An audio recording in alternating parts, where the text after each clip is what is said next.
Okay, hello everybody. It's been a while since I did a video, but we are on a holiday from the hike.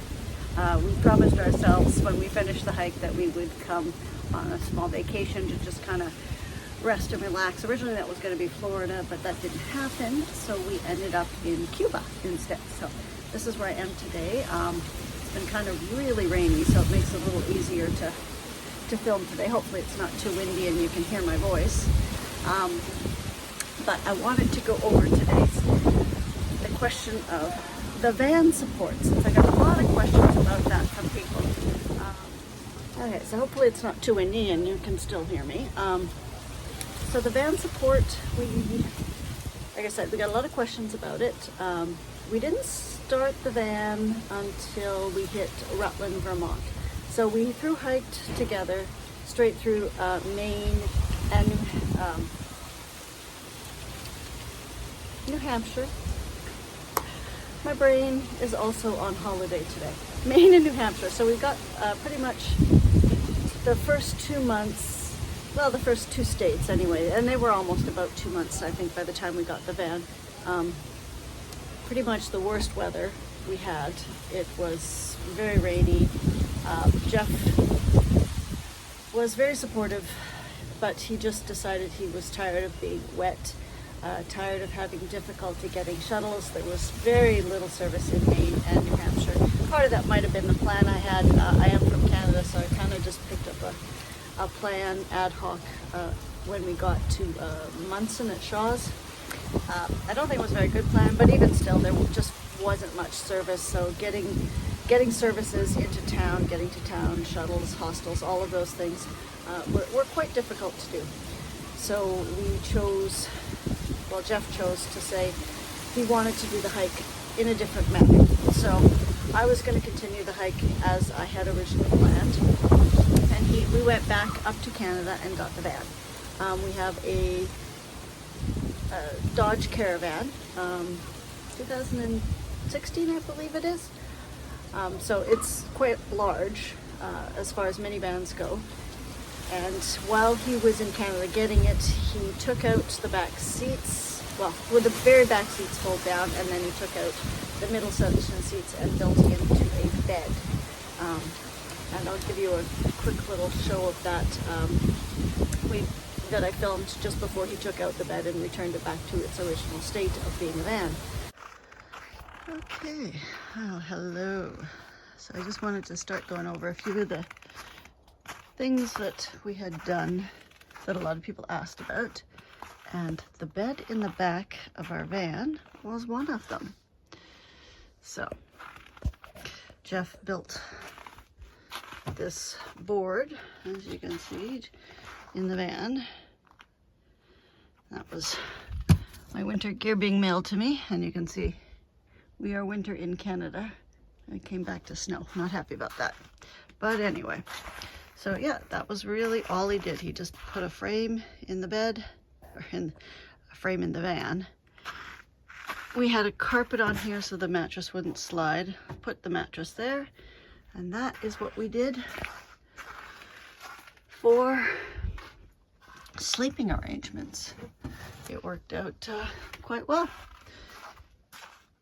And then we had the space under there for our camping gear, like the stove, and we had extra supplies.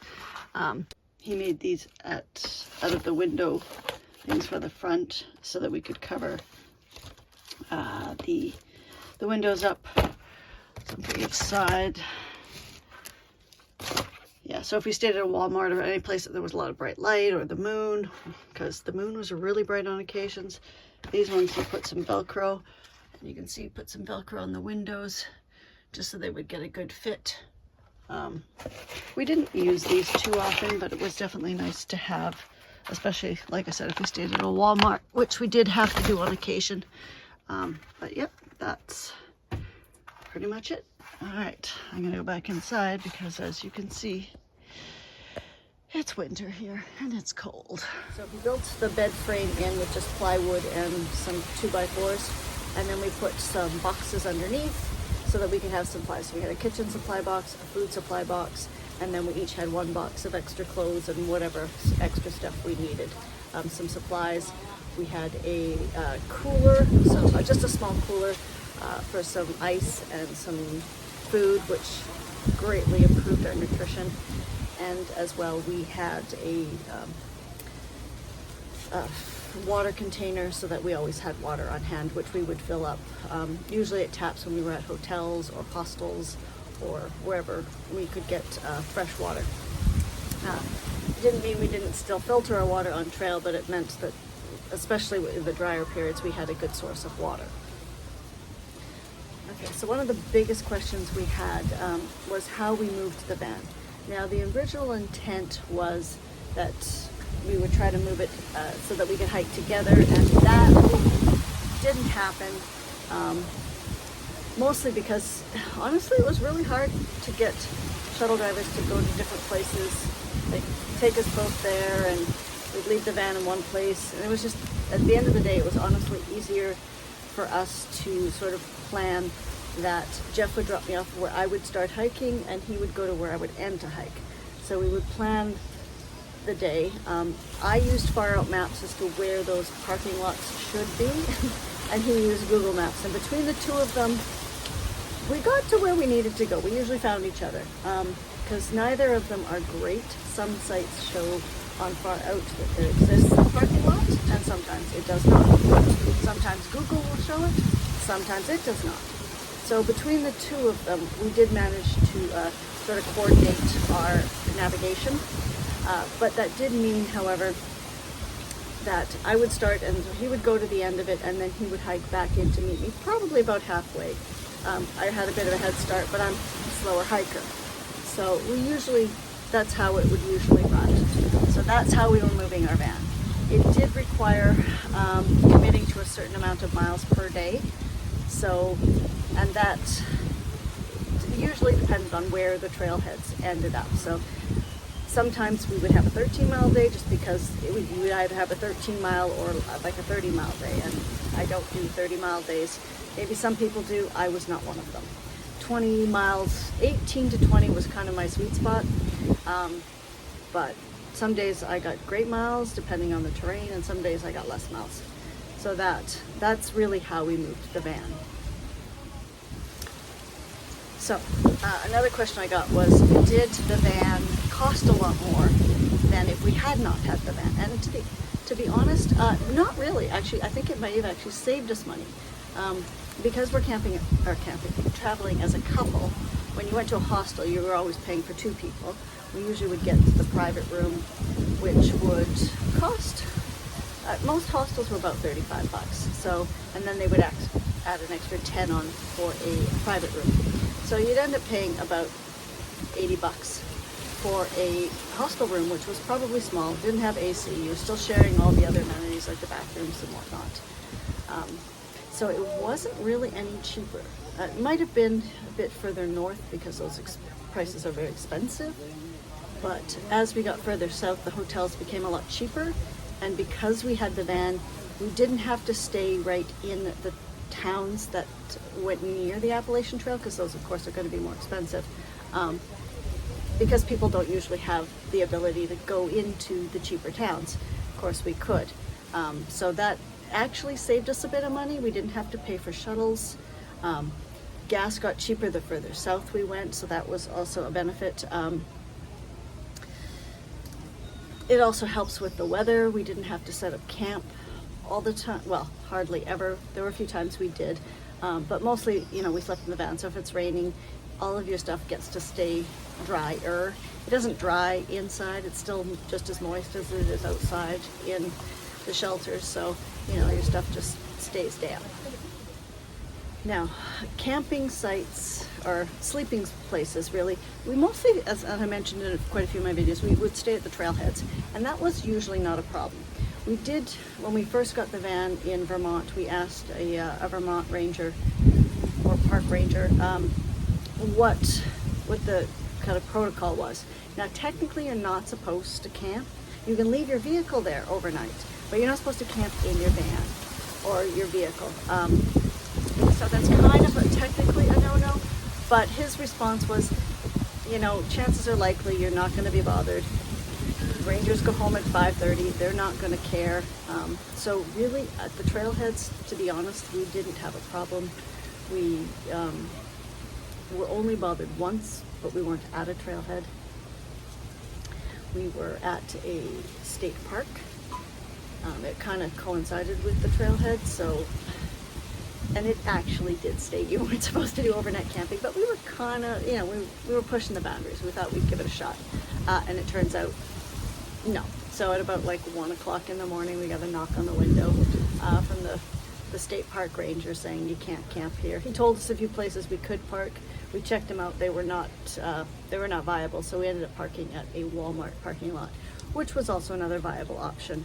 The trick about the Walmart parking lots, though, there are some states that won't let you park overnight, and some states that don't care, and some states it varies. So don't depend on that you can, because you might not be able to. And all of the parking lots are usually, there's cameras everywhere, and they have lights on all the time, so you have to have a way to block out the light, unless you're fine with sleeping with a lot of light in the vehicle. I'm light sensitive, so we had the big car things that you put in the front window. We cut some out and made it for the side, so it was pretty dark inside, and you couldn't see. So when you had to change or something in the van, you weren't given the show to all the camera people. So we did do some Walmart parking lots. That was another place we stayed. But and then, of course, because we have a van, we could go to hotels as well. So that did make it a little easier on occasion. Another cost benefit was that we didn't have to resupply in some of the more expensive places, like the small towns where they had limited options. And because we had the cooler, we could buy the bulk items and not have to worry about packing that, because food weight is definitely one of your heavier weights. So I really only had to take the 1 day's worth of food, and I didn't have to pack the extra stuff. So the food was a lot cheaper, and it was definitely a lot more nutritious. My nutrition definitely increased with the van, because we got to eat things like salads and chicken, and I had yogurt and fruit in the morning. So, you know, I only had to really kind of deal with the bars and peanut butter sandwiches for most of the days. So that was a huge bonus. And I think, honestly, at the end of the day, it didn't cost any more, probably didn't cost any less, but it made you feel a lot more independent, which Jeff really enjoyed, and it made it a lot more enjoyable for him than if we had been just hiking straight through and depending on other people. And, you know, some people are fine with that, and that's great. But we enjoy our independence, and we enjoyed being able to set our hike as we wanted, and that just allowed us that greater freedom to do so. So I really enjoyed having the van. It was definitely a benefit. Definitely a few of the cons about having the van is that some of the roads to where you think you're going to be meeting up show them as roads on the maps, and when you get to them, they're not. Google will take you on some very strange routes. I believe the worst road, oddly enough, was called Breakneck Road, and there wasn't much road left. And maybe it wasn't that way prior. That was just after the Vermont storms. A lot of rain came down, washed a lot of the roads out. So that probably had something to do with it. But to be fair, it actually was called Breakneck Road. But yeah, some of the roads and terrain, definitely not very suitable. We didn't have a raised van. We didn't have extra tires or suspension or anything like that, like Leapfrog did for his cafe, Fresh Ground for the Leapfrog Cafe. He had a raised van, so he could get through some pretty sketchy areas, but our minivan didn't quite do that. But, you know, we made it through okay. It was definitely dusty, very dirty, the van. We didn't have any major repairs. We did get it checked out once, just to make sure that the brakes and everything was still working okay, because it was starting to squeak pretty hard, but I think that was just due to the dust getting into everything. But the van survived, and it's back to being a minivan and no longer a camper van. So at the end of the day, I mean, if you can pull off being supported, it's definitely a lot nicer. Some people might not think that that's a traditional hike. I mean, you're still doing the miles, Jeff did the miles, he just did it in a slightly different way. He did flip-flop every day. So some days he would have great hikes and some days he would have horrible hikes because he'd have to do the horrible section twice. That probably happened more often than not. But I did enjoy having my own bed to sleep in. It was a little cramped. Jeff is 6'2", so you know, you hang off the edge a bit. But you didn't have to deal with people snoring and farting in the shelters, which they will tell you they don't, but they all do. Or the excessive rain. It wasn't fun in heat waves because the van is very stuffy. We got some mosquito netting to deal with, leaving the windows open so we could have some airflow. But there were a few times which we used churches, because there were a few churches along the way that allowed you to stay in as campers because you went right through the town. So we did stay in a few of those as well during heat waves, or hotels, just because you can't, there's just no airflow and you get no sleep. Our sleep was better in the van. I'm not a great outside camp sleeper anyway, never had been, and so my sleep was a bit dodgy to begin with, but it improved with the van, but definitely not when we had heat waves. When it was really cold, at least we could just add blankets and we would just ice up inside, so it wasn't too bad. Oh, it's starting to rain again. But that was definitely, you know, you had much more protection against the elements. You didn't have to bear hang because you were a bare canister. Nothing was really going to bother you. We didn't have any dodgy situations. Most of the trailheads are pretty safe. There were a few a little closer to town where you obviously couldn't stay in, so you had to find alternative routes. We would occasionally go down the roads and just, you'd see a big pull-off. Sometimes we did that. I think probably one of the better places we stayed in for overnight would have been like up at Klingman's Dome, because you have a bathroom right there, or at the NOC. I don't think we were supposed to sleep there, but being October, there weren't many people there, and you had a bathroom right there too. So the ones where you can get the bathrooms close by are definitely the nicer ones. But, you know, you take what you can get. Like I said, all in all, it was a really good experience, like I said, but you have to have someone who's willing to do a different kind of hike or support you. So if you have that opportunity, definitely take advantage of it. I certainly enjoyed it. So thanks for watching. If you found this valuable, give it a thumbs up and do subscribe, and I'll be putting out a few more videos on just some other tips, tricks, or I'm going to be doing a Q&A and sort of things I don't tell you on the trail, and a health related one, so stay tuned to watch all of those. And thanks for watching. And just a quick little overview of my day today here in Cuba. We are a rainy day, but you're still in the tropics, so you know. This is just from my hotel balcony on Veradero. A wonderful place to visit if you can.